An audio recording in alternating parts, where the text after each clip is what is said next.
할렐루야. 예, 반갑습니다. 우리 조금 민망하시더라도 앞, 뒤, 옆 분들하고 한번 이렇게 인사하시면 좋겠습니다. 당신과 나는 하나입니다. 예. 당신과 나는 하나입니다. 예. 정말 하나 된 모습이었습니다. 감사합니다. 근데 이제 인사하시면서 나는 나고 당신은 당신이지 라는 생각을 하셨을 수도 있습니다. 그러나 우리는 예수 안에서 하나가 되었으며 예수의 이름으로 하나인 줄 믿으시길 바랍니다. 예수 때문에 우리는 하나입니다. 우리가 때로는 갈라지고 다투고 서로를 잠깐 미워할 수는 있어도 오늘 에베소서 말씀처럼 오늘 본문 뒤에 있는 말씀과도 관련이 있는데요. 주님께서는 친히 모퉁이 돌이 되어주셔서 우리를 서로 연결하고 주님 안에서 함께 지어져가는 은혜로 하나가 되게 하여 주신 줄 믿습니다. 이것이 교회의 정체성이고 교회가 살아가는 방식이라고 저는 믿습니다. 나도 내 옆에 있는 사람도 예수님 안에서 함께 지어져 가는 것이지 완성된 것이 아니다. 우리 주님께서 우리를 만들어 가시는 과정 가운데 있다라고 인정하면서 서로를 품어주고 또 나를 다독이면서 또 이웃도 다독이면서 채워주고 세워가는 그런 축복이 우리 가운데 날마다 이루어지길 주님의 이름으로 간절히 축원드립니다. 그런데 안타깝게도 이런 믿음의 축복이 교회 안에서 쉽게 포기되는 것 같습니다. 한번 새겨진 이미지를 바꿀 마음이 별로 없고 오히려 그 이미지를 강화하는 모습이 우리네 모습이 아닌가 생각해 보게 됩니다. 교회 공동체 안에는 편견이 없어야 하고 성도들 사이에는 담이 없어야 할 것입니다. 왜 제가 이런 말씀을 드리겠습니까? 오늘 본문 11절 첫 문장 우리 함께 읽어보실까요? 함께 읽겠습니다. 그러므로 생각하라. 예, 여기까지만 한 문장 첫 번째 문장. 그러므로 생각하라. 여기 있는 이 생각하라는 헬라어 원어를 보면 이 생각하라라는 의미도 있지만 기억하라, 명심하라 이런 의미도 담겨져 있습니다. 그러니까 무엇을 기억해야 하는가?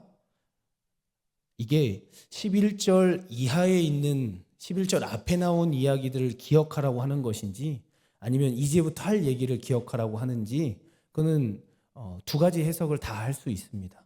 그런데 이제 앞에 11절 앞에 했던 말들을 기억하라라는 그 의미로 우리가 해석을 해본다면 그 앞에 있는 내용을 요약하면 1절에 나와 있습니다. 2장 1절, 에베소서 2장 1절 우리 함께 한 목소리로 합독해 보겠습니다. 그는 허물과 죄로 죽었던 너희를 살리셨도다. 아멘. 예. 무엇을 기억해야 한다고요? 그러므로 우리는 무엇을 기억해야 합니까? 예수께서 허물과 죄로 죽었던 우리를 살리셨다. 이것을 기억해야 한다는 것입니다. 이렇게 허물과 죄가 많았던 우리를 주님께서 살려내셨는데 우리가 이 사실을 잊지 않고 기억할 수 있다면 우리가 서로의 허물과 죄를 가지고 물고 늘어지거나 편견을 가지고 담을 쌓고 그런 일은 당연히 없을 것입니다. 그러므로 기억하는 성도들이란 서로에 대한 편견도 담도 없다는 의미입니다. 한편으로 이 기억하라, 그러므로 기억하라 이 의미를 이제부터 하는 말에 대해서 너희들이 명심하고 기억하라 라는 말로 볼 때 오늘 설교 본문이 있는 것이죠. 그 내용 자세히 함께 살펴보기를 원하는데 11절 12절 다시 한번 우리 합독하시겠습니다. 그러므로 생각하라 너희는 그때에 육체로는 이방인이요 손으로 육체에 행한 할례를 받은 무리라. 칭하는 자들로부터 할례를 받지 아니한 무리라. 칭함을 받는 자들이라. 그때에 너희는 그리스도 밖에 있었고 이스라엘 나라 밖의 사람이라. 약속의 언약들에 대하여 외인이요 세상에서 소망이 없고 하나님도 없는 자이더니. 아멘. 여기서 주목해야 할 시제를 가리키는 단어 하나가 있습니다. 11절 12절에 둘 다 쓰여 있는데 그때에라는 단어입니다. 11절부터 여기 22절까지 2장 이제 이어지는 이 부분에 시제를 가리키는 단어가 세 가지 나옵니다. 첫째는 11절 12절에 나오는 그때에 있고요. 13절에 나오는 단어인데요. 처음 시작을 어떻게 합니까? 13절에 이제는 이라고 말합니다. 그리고 19절 이하에 나오는 건데요. 그러므로 이제부터라고 나옵니다. 그러니까 그때에 그걸 가리키는 의미는 당연히 과거에 대한 이야기일 거고요. 그리고 이제는 이라는 것은 현재에 관련된 이야기고, 그러므로 이제부터라는 이 시제는 이제 앞으로 너희는 이렇게 될 것이다 라는 미래를 가리키는 그런 의미로 쓰였을 것이지요. 그러면 우리는 과거에 어떤 존재였냐라고 지금 말하고 있는지 우리가 방금 전에 읽어본 내용에 나와 있습니다. 과거에 우리는 어떤 존재였습니까? 할례 받은 유대인으로부터 할례를 받지 않아서 할례를 받지 않은 무리라 칭함을 받는 자들이다. 어렵죠? 뭘 받았다 안 받았다 칭함을 받았다. 쉽게 말해서 할례를 기준으로 해서 할례를 받지 않은 사람들은 할례를 받지 않은 사람들이다라고 칭함을 받았다는 거고요. 또 할례를 받은 그 사람들은 나는 할례 받은 사람이고 선택받은 백성이다, 이스라엘 백성들이다, 이런 의미로 구분 지어져 있었다라는 것입니다. 그리고 12절 말씀에서는 그리스도 밖에 있었으며 심지어 약속의 언약들 곧 유대 율법에 대해서도 외인이었다. 세상에서 소망이 없고 하나님도 없는 자였다 라고 하면서 무시당하는 사람이었다는 것이죠. 과거에 그때에 어떻게 됐다고요? 할례도 받지 않고 하나님의 율법에 대해서도 외인이었던, 약속의 언약들에 대해서도 받은 적이 없는 무시될 사람들이었다, 이렇게 취급당했다는 것입니다. 그런데 우리가 여기서 주목해 봐야 할 것은 유대인과 이방인의 구분, 그것에 머물러 있는 게 아니라 유대인과 이방인을 구분 짓게 만드는 근원적으로 우리 안에 있을 수 있는 차별적인 요소가 우리도 똑같이 유대인들처럼 있진 않은지 오늘 말씀 앞에서 우리를 돌아봐야 할 것입니다. 본래 할례란 무엇입니까? 할례는 하나님의 율법을 지켜낸다는 차원에서 몸에 행하는 일종의 상징입니다. 그런데 당시 유대인들은 그 할례가 가진 율법의 본뜻은 잊어버리고 껍데기만 남겨놓고 그 껍데기를 가지고 기준을 삼아가지고 나누고 갈라놓는, 즉 분열과 차별, 편견을 만들어내는 도구로 사용했다는 것입니다. 할례의 본뜻은 완전히 사라진 것이죠. 그럼 오늘 우리가 이 말씀을 마주하면서 우리 안에는 그런 요소가 진정 없는지 한번 돌이켜 봐야 합니다. 만약 교회 안에 하나님의 율법을 지켜낸다는 차원에서 어떤 기준이 서로를 갈라놓게 하고 분열시키고 있다면 그게 과연 정말 복음에 가까운 것인가? 율법의 본뜻이 가리키고 있던 그 방향이 맞는가? 정말 율법을 지키기 위해서 그 기준을 세운 것인가? 한번 돌아봐야 한다는 것입니다. 예수 그리스도의 이름으로 모인 교회는 그리스도 안에서 막힌 담을 허물고 교회뿐만 아니라 세상에 있던 차별과 편견의 문화까지도 다 녹이고 새롭게 선포하는 역사가 일어나야 하는 줄 믿습니다. 예수님 당시에도 병든 것 가지고, 음식 예절 가지고, 그리고 여성이라는 그 자체만으로도 죄인이라는 낙인을 찍고 편견과 차별을 만들어내는 그런 문화가 있었습니다. 예수님께서는 그런 상황에서 어떻게 하셨습니까? 그 모든 편견, 차별, 소외와 배제의 역사를 허물어뜨리신 분이십니다. 복음 자체이신 우리 주님께서는 그 모든 어둠의 역사를 깨뜨리신 것입니다. 그러나 교회가 예수님께서 보여주신 그 복음 자체를 놓치는 순간 교회는 사실상 본질을 잃어버렸다라고 할 수밖에 없을 것입니다. 교회 안에 복음이 약화된다면 예수님께서 행하셨던 그 귀한 소식, 복된 소식이 약해진다면 교회 안에 분리와 차별이 생기고 끼리끼리의 문화가 생기고 특권층이 생기고 소외 계층도 생기고 그야말로 교회는 폐쇄적인 집단이 되어버리고 말 것입니다. 그러나 복음이 살아있는 교회란 어떠하겠습니까? 맞습니다. 사랑이라고 누가 말씀해 주셨는데 예, 맞습니다. 복음이 살아있는 교회란 사랑이 넘치는 교회지요.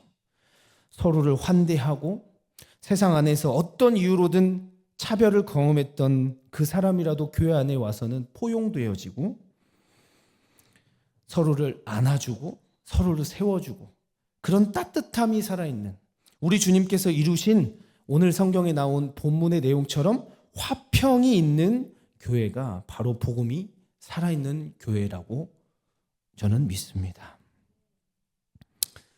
우리가 세상을 향해서 교회만이 보여줄 수 있는 그 따뜻한 환대, 포용, 화평 그것이 바로 우리 안디옥 교회에서 있는 줄 믿습니다. 아멘. 이렇듯 그리스도인들은 벽을 허물어뜨리는 사람들입니다. 차별과 배제 문화를 거부하는 사람들입니다. 왜 그렇습니까? 그리스도께서 하셨기 때문에 그렇습니다. 분열과 갈등, 대립의 한가운데 우리가 오히려 들어가서 우리는 어떻게 합니까? 대립을 부추기고 갈등을 더 조장하는 것이 아니라 화해케 하는 존재, 화평케 하는 존재가 될 줄 믿습니다. 각종 편견, 격차에서 만들어진 갈등을 해결하는데 우리 성도들이 쓰임 받아야 될 줄 믿습니다. 우리가 처한 교회가 처한 세상의 현실은 어떻습니까? 세상은 늘 적대적인 관계를 만들어냅니다. 갈등과 분쟁, 차별과 편견 너무나도 쉽게 만들어냅니다. 차이를 차별로 만들어가는 세상입니다.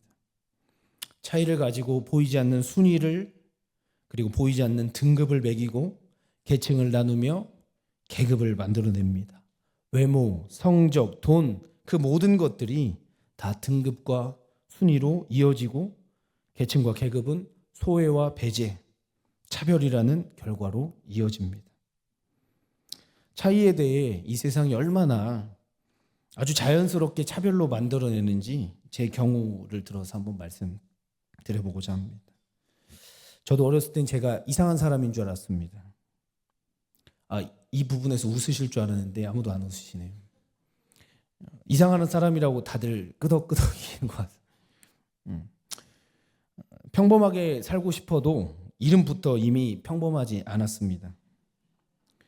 저한테 학교에 신학기가 되면 어머니 성씨가 박씨니? 라고 물어보셨어요.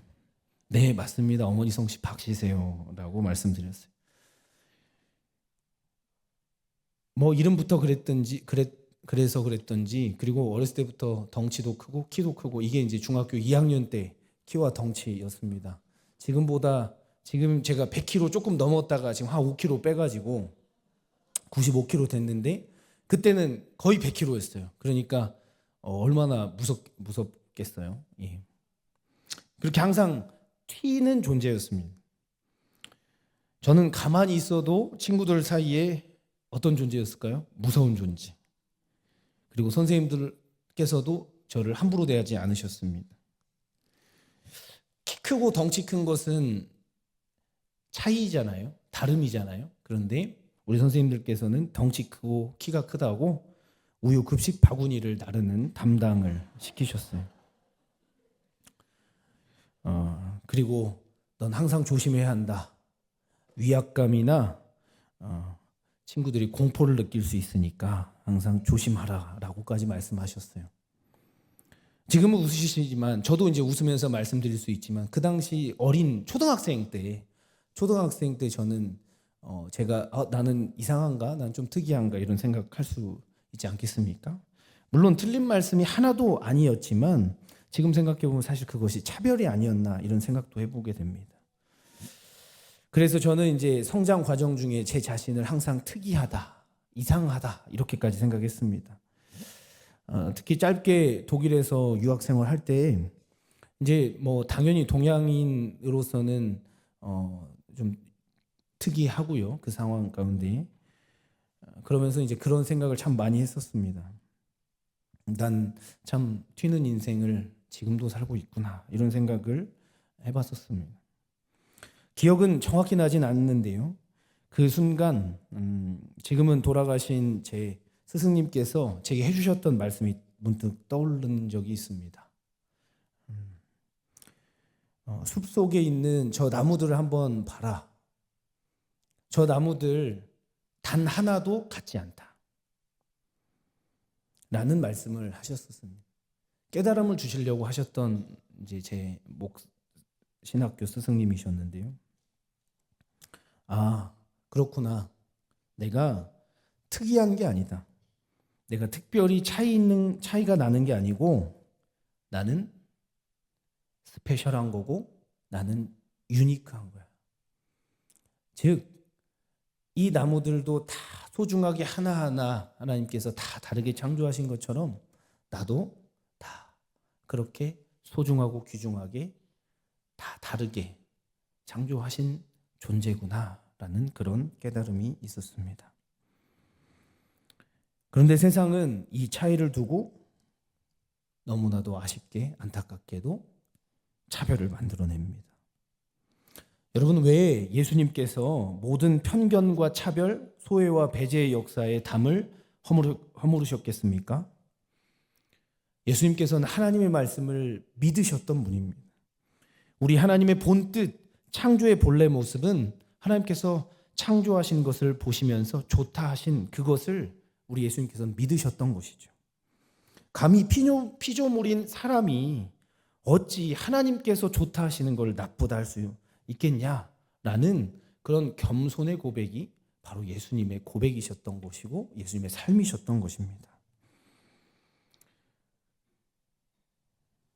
선악을 알게 하는 나무의 열매를 따먹고 우리가 하나님의 위치로 가려고 했던 그 아담과 하와가 지었던 죄, 그 자리로 가는 것이 바로 우리의 교만인 것이고요.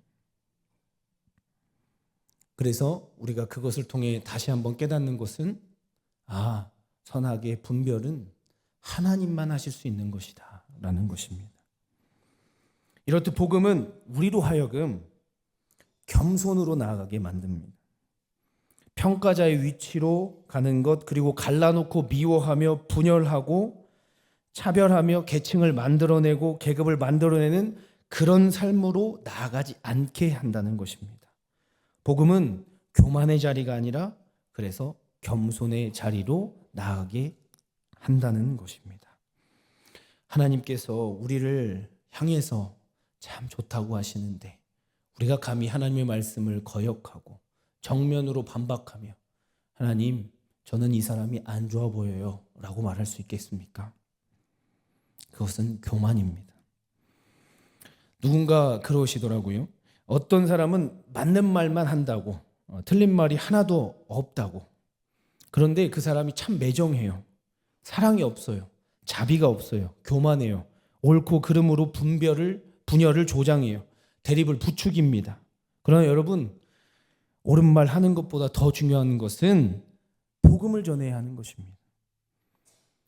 그 사람을 통해서, 그 말을 통해서 주님의 사랑이 전해져야 하고 주님의 환대, 주님의 그 섬김, 그 주님의 십자가가 드러나야 하는데 그와 반대의 것들이 자꾸 드러난다면 그것은 성도의 삶이 아닌 것입니다.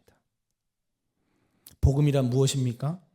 나누어진 곳에 가서 하나로 만들어내는 것. 분열이 있는 곳에 가서 화해를 일으키는 게 복음 아니겠습니까? 오늘 본문 말씀은 할례라는 기준에 휩싸여서 유대인과 이방인을 분리시키고 이스라엘 나라 약속의 언약들이라는 기준을 가지고 외인이라 말하며 소망이 없고 하나님도 없다고 생각하던 그 분리적 사고에 갇혔던 자들을 향해서 이렇게 말씀하고 계신 것입니다. 아니다. 그런 것 때문에 그리스도 밖에 있을 수는 없다. 예수 안에서 그리스도의 피로 가까워질 수 있다라고 선언하고 계신 것입니다. 우리 13절 말씀 다시 한번 우리 한 목소리로 합독하겠습니다. 이제는 전에 멀리 있던 너희가 그리스도 예수 안에서 그리스도 피로 가까워졌느니라. 아멘. 이제는 멀리 있던 너희가 그리스도에 가까워졌다. 이제 세상의 분리, 차별, 편견 그런 거에 굴복당하지 말아라. 너희는 당당하게 누구의 피로 그리스도와 가까워졌냐? 그리스도의 피로 가까워졌다라고 선포하시는 것입니다. 그리고 14절부터는 예수님께서 피로 가까워지게 한 것, 그 구체적인 어떤 일들을 하셨는지가 나옵니다. 우리 14절부터 17절까지의 말씀을 한 목소리로 합독하시겠습니다. 그는 우리의 화평이신지라 둘로 하나를 만드사 원수된 것을 법조문으로 된 계명의 율법을 폐하셨으니 이는 둘로 자기 안에서 한 세 사람을 지어 화평하게 하시고 또 십자가로 이 둘을 한 몸으로 하나님과 화목하게 하려 하십니다. 원수된 것을 십자가로 소멸하시고 또 오셔서 먼 데 있는 너희에게 평안을 전하시고 가까운 데 있는 자들에게 평안을 전하셨으리. 아멘. 예수님께서 무슨 일을 하셨다고 지금 말씀에 적혀 있습니까? 그분은 하나 되게 하신 분이시다. 원수된 막힌 담을 육체로 허무셨다. 율법을 폐하시며 새 사람을 지어 화평하게 하셨다. 십자가로 하나님과 화목하게 하셨다. 원수된 것을 소멸하셨다. 평안을 전하셨다. 라고 오늘 말씀에서 증언하고 있습니다. 14절부터 17절까지 화평, 화목, 이 에이레네, 하나님의 평안이라는 단어가 4번이나 반복됩니다. 그만큼 우리 주님은 화평의 통로셨습니다. 화해의 통로셨습니다. 이것이 이 본문에만 이어지는 게 아니고 계속 3장 이후에도 에베소서에서 계속 다루고 있는 주제입니다. 그렇습니다. 우리 주님께서는 주님의 피로 우리를 화목케 하셨습니다. 여기서 중요한 것은 화목이 그리스도의 피로 되었다는 것. 교회는 그리스도의 피로 묶인 공동체라는 것입니다. 오직 그리스도의 이름으로 모인 공동체라는 뜻입니다. 우리를 화해케 하시고 묶어가시는 것, 그리스도와 그 복음 외에는 없다는 것을 기억하시길 바랍니다. 세상은 서로 끼리끼리 뭉쳐 다닙니다. 그러나 교회는 다릅니다. 사실 끼리끼리 뭉치는 것 같지만 교회는 서로 다양한 사람들, 서로 다른 사람들이 모인 공동체입니다. 교회는 서로 다른 관심사, 다른 성향, 직업, 성별, 세대, 다른 게 투성입니다. 그럼에도 불구하고 우리가 하나 될 수 있는 것은 무엇 때문에 하나 될 수 있습니까? 바로 그리스도 때문에 그렇습니다. 이처럼 교회는 예수 그리스도 때문에 서로를 한 몸으로 여기며 소외시키지 않고 어떤 한 사람이라도 다 포용해서 하나가 되게 합니다. 이게 바로 교회가 진짜 해야 할 핵심적인 일인 것입니다. 우리가 오늘 말씀을 통해서 결코 놓쳐서 안 되는 것은 화해, 화목, 화평이 바로 예수님의 피, 예수 그리스도 때문에 가능했다라는 이 사실을 결코 놓쳐서는 안 됩니다. 예수님을 머리로 하는 교회 공동체도 예수님께서 이루셨던 이 화평을 이루어가는 화평의 통로가 되어야 할 줄 믿습니다. 사실 저는 이 설교 준비하면서 참 마음이 어려웠습니다. 몇 번이나 다른 설교 본문을 썼다가 이 본문 안 되겠다 이런 생각이 참 많이 들었습니다. 개인적으로 억울한 일을 좀 겪었기 때문에 저 자신도 너무 옳고 그름을 따지는 것이 아닌가 싶어서 말씀 앞에 고개를 숙이고 무릎 꿇는 일이 많았습니다. 이웃사랑은 그나마 조금 틈이 보여서 또 쉽게 또 목사라는 이유로 또 제 자신을 항상 그렇게 다그치기 때문에 쉽게 행할 수 있을 것 같은데 원수사랑까지는 도무지 참 어렵다라는 그런 고백을 했었습니다. 그런데 그럼에도 불구하고 억울함 가운데 원수사랑에 대한 마음을 주시라고 계속 말씀을 붙들고 기도했습니다. 근데 기도하는 중에 단 하나밖에 떠오르지 않더라고요. 바로 십자가였습니다. 우리 주님께서는 원수된 것을 십자가로 허무셨고 십자가로 화목하게 하셨다라는 이 믿음의 고백이 떠올라서 오늘 저는 성도님과 이 말씀을 나누고 싶었습니다. 사랑하는 성도님들, 고난의 순간 너무나도 답답하고 억울할 때, 원수가 나를 공격해 오는 것 같다는 느낌이 들 때 우리 성도들은 무엇을 생각해야 합니까? 바로 십자가여야 할 줄 믿습니다. 오늘 새벽에도 제가 나누었는데요, 우리가 바라볼 수 있는 것은 십자가뿐입니다.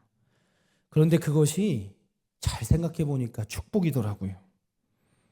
우리 주님은 십자가도 지셨는데, 피 흘리셨는데, 우리 주님은 십자가로 화목을 이루셨는데 그것이야말로 진정한 축복이 아닌가라는 고백을 할 수 있게 되었습니다. 그런데 우리는 십자가 앞에서 원망만 늘어놓기도 하고 탓하기도 하고 나 스스로를 힘들게 하고 하면서 머물러 있는 것은 아닌지 오늘 말씀 앞에서 다시 한번 우리를 돌이켜보길 원합니다. 사랑하는 성도님들, 우리 성도들에게는 결국 십자가밖에 없음을 인정하시며 고백하시는 그 축복이 우리 가운데 있길 간절히 소망합니다. 이제 18절 말씀을 읽으면서 말씀을 마치고자 합니다. 우리 함께 18절 말씀 합독하시겠습니다.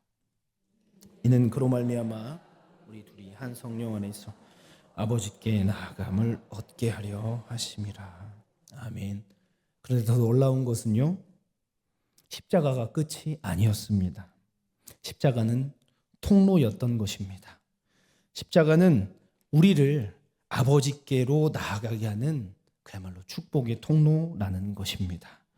심지어 둘이 한 성령 안에서 나 혼자가 아니라 함께 모두 다 포함해서 아버지께 나아가게 한다는 사실입니다. 우리가 십자가를 바라보면 결국 우리는 어디로 향하게 되냐면 아버지께로 나아감을 얻게 된다는 것을 믿으시길 바랍니다. 우리에게 가장 큰 위로, 평안이 무엇입니까? 바로 아버지께 나아가는 것 아니겠습니까? 아버지께 나아가면 세상이 알 수도 없는, 결코 경험할 수도 없는 진정한 평안과 화평, 위로가 임하게 될 줄 믿습니다. 아멘. 사랑하는 성도님들, 혹시 우리 가운데 아버지께로 나아가지 못하게 하는 막힌 담이 있으십니까? 오늘 십자가를 바라보십시다. 그럼 우리 주님께서 십자가를 통하여 성령의 역사를 통하여 아버지께로 나아가게 하실 줄 믿습니다. 그런 십자가의 은혜와 축복이 우리 가운데 거하시길 소망합니다. 우리 주님께서 십자가를 통해 우리에게 화평을 주시며 우리 아버지께로 이끌어 가셨던 것처럼 우리도 세상을 향하여 아버지께로 이끌어가는 그 축복의 통로가 되어 주님의 역사에 동참하시는 저와 우리 성도님들 모두 되시길 주님의 이름으로 간절히 축원드립니다. 아멘. 이 시간 말씀을 새기시며 함께 찬양하시겠습니다.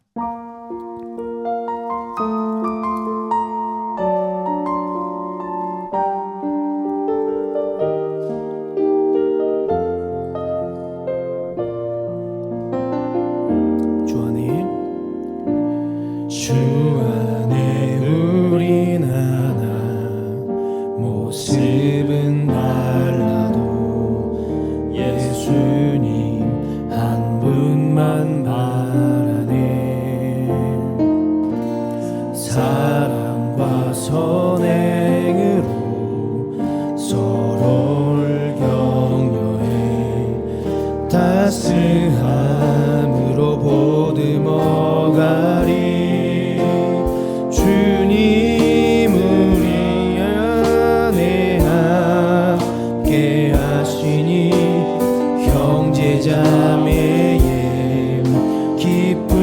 슬픔 느끼네. 내 안에 있는 주님 모습 보네. 그분 기뻐하시네.